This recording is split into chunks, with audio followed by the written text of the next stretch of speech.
This is Ann, Hi.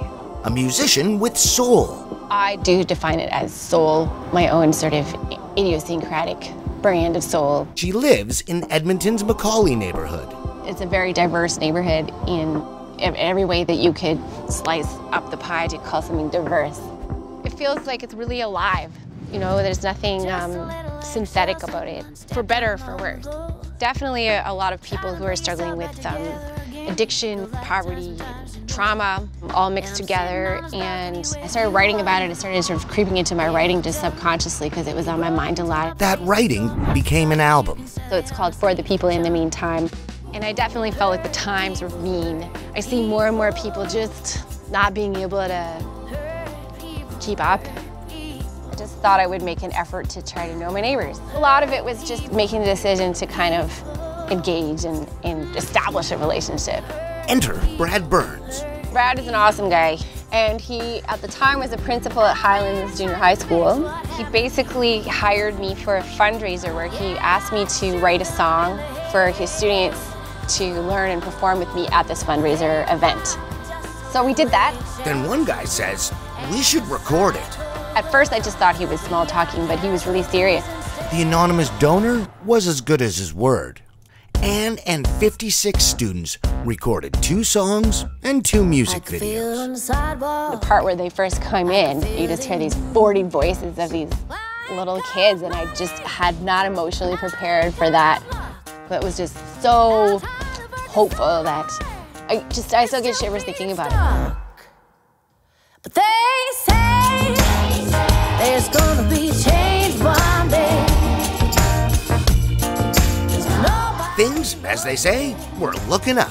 I had this really long 21-date tour set up for April, May of 2020.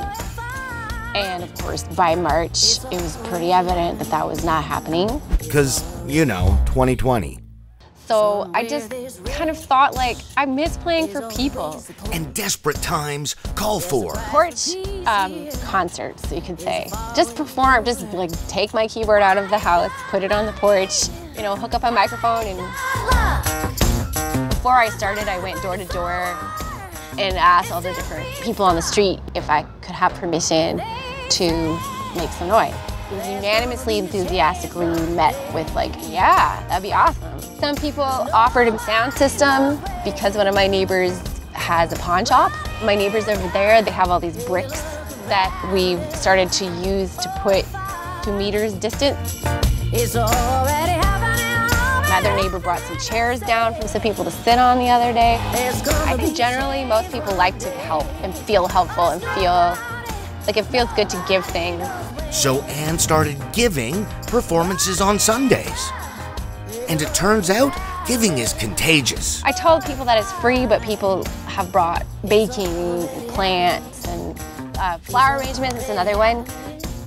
I've also had someone offer to clean the back alley up, which really needed it. Nobody complains.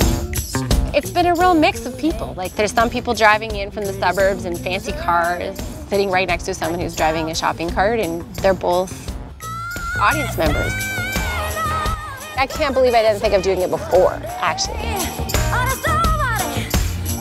My neighborhood has taught me a lot of things, and one is just people are people and just start there. Everybody gives what they can, how they can. I can give music. This is what I got to offer. And somebody else might not have money to buy a CD, but they're giving me a plant. So what you're saying is, rock what you got. well, Ann, we think what you got rocks. It's already happening. It's already